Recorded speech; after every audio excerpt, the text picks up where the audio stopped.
Where is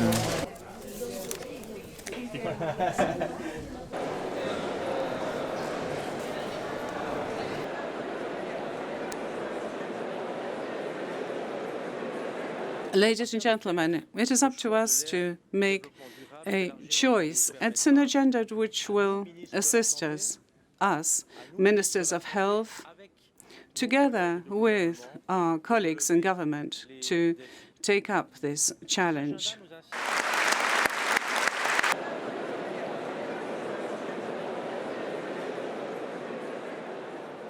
Distinguished delegates, ladies and gentlemen, first, let me thank the member states for electing me as president of the 70th World Health Assembly. Thanks to these efforts, Russia's life expectancy has increased 6.5 years in only the past decade. And we have reduced to a historic minimum mother and childhood mortality.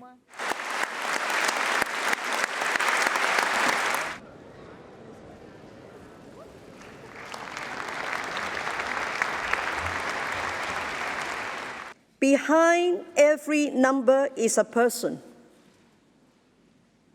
who defines our common humanity and deserves our compassion, especially when suffering or premature death can be prevented. Once again, thank you for giving me the privilege and the honor to serve you and your people. Thank you.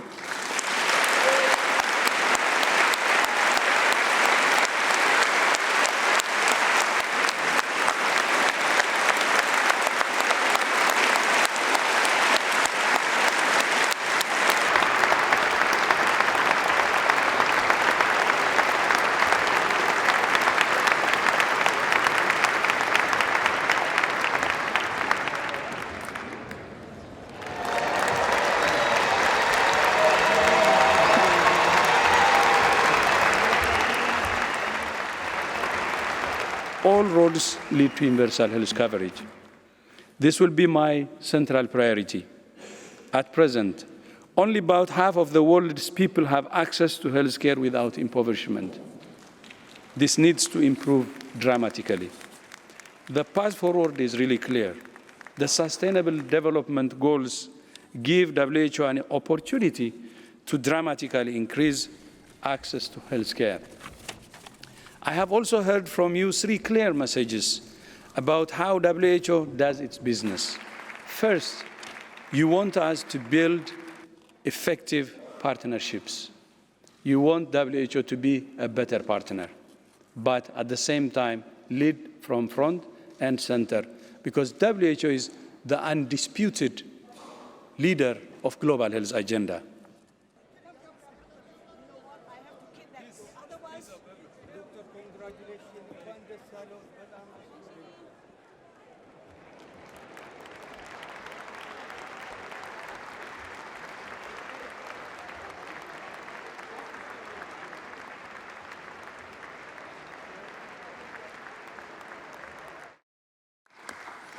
I now give the floor to the delegate of Guinea, and I invite the delegate of Nauru to the rostrum.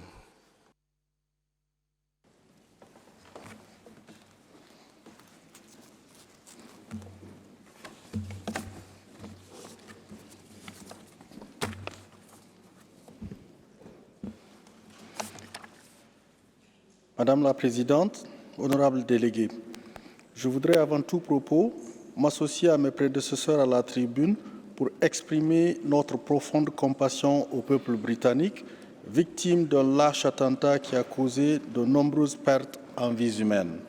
Honorables délégués, c'est pour moi un agréable plaisir de prendre la parole à cette 70e session de l'Assemblée mondiale de la santé, dont le thème cette année, mettre en place de meilleurs systèmes de santé pour un développement durable, coïncide à l'élection d'un nouveau directeur général de notre institution. Madame la Présidente, permettez-moi d'abord de vous transmettre les chaleureuses salutations de son Excellence le professeur Alpha Condé, président de la République de Guinée, président en exercice de l'Union africaine, qui me charge de vous féliciter pour votre brillante élection à la présidence de la 70e Assemblée mondiale de la santé et vous exprimer nos vœux de succès à vous et à tous les membres du bureau dans cette exaltante mission. Je voudrais saisir l'opportunité pour adresser nos chaleureuses félicitations à notre frère, Dr Tedros, pour sa brillante élection à la tête de notre prestigieuse organisation. Nous sommes d'autant heureux que le nouveau directeur général soit issu de l'Afrique, qui aujourd'hui se trouve confronté à de nombreux défis. Vous trouverez à notre pays un véritable partenaire disponible pour la mise en œuvre de votre programme. Aussi, permettez-moi de transmettre nos sincères remerciements à Mme Margaret Chan pour sa contribution de qualité au rayonnement de notre organisation. Madame la Présidente, le combat contre l'épidémie de la maladie à virus Ebola, qui a frappé notre pays en 2014 et 2015, a été ardu et contraignant. La victoire a été possible grâce à la solidarité internationale à laquelle je réitère toute la reconnaissance et les remerciements des populations guinéennes. Nous avons apprécié le leadership de l'OMS dans la conduite des opérations techniques sur le terrain et sa contribution significative pour les essais vaccinaux dont les premiers résultats sont fort encourageants aujourd'hui pour la Guinée et le monde entier. Aussi, mon pays a bénéficié du même soutien de la communauté internationale qui lui a permis ainsi d'interrompre la transmission du poliovirus.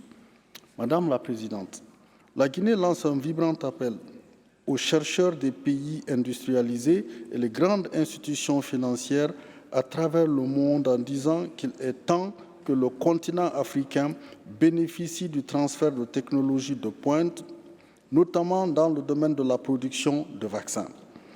Face aux épidémies, il est impérieux de trouver les voies et moyens pour encourager la recherche de nouveaux médicaments et vaccins et accélérer la mise à disposition de ceux dont l'efficacité a été déjà approuvée. Je voudrais également que ce processus nous conduise à la production locale de ces médicaments et vaccins. Mesdames et Messieurs, en dépit de tous les efforts consentis, des défis importants demeurent encore dans nos pays en termes de préparation face aux situations d'urgence. C'est pourquoi nous comptons sur l'OMS et l'ensemble de la communauté internationale pour leur soutien à la reconstruction de notre système de santé et le rendre plus résilient. Madame la Présidente, la Guinée est impérativement résolue à renforcer son système de santé afin d'être préparée à l'avenir pour faire face aux maladies à potentiel épidémique, aux catastrophes et autres urgences de santé publique. Dans ce contexte, le gouvernement a fait du secteur de la santé une priorité du développement du pays. En 2017, le budget du ministère de la Santé est passé de 3 à 8%. 4 000 nouveaux agents de santé ont été recrutés pour combler une partie du déficit en ressources humaines dans les zones rurales. Un audit institutionnel pour une meilleure fonctionnalité du ministère de la Santé a été réalisé. Un compact national santé a été signé entre le gouvernement et les partenaires pour améliorer la transparence, l'efficacité, l'efficience et la redevabilité dans la gestion des ressources allouées au secteur de la santé. Dans le cadre de la sécurité sanitaire mondiale, une agence nationale de sécurité sanitaire a été mise en place et dotée de moyens de fonctionnement autonomes. Cette mesure a permis de renforcer notre système de surveillance épidémiologique à tous les niveaux, avec un accent particulier sur le volet communautaire. De même, elle a contribué à l'interruption de la résurgence de la maladie à virus Ebola en 2016 au sud de la Guinée, à l'arrêt de la transmission de la poliomyélite et au contrôle des épidémies de fièvre jaune et de rougeole en 2017. La prévalence du palu est passée de 44 à 15%. Nous avons également procédé à l'évaluation interne et externe du règlement sanitaire international.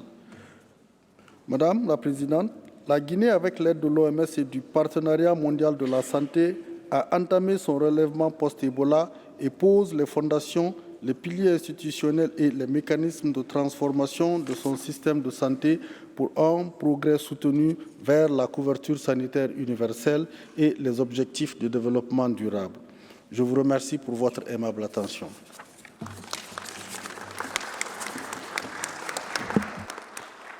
Thank you.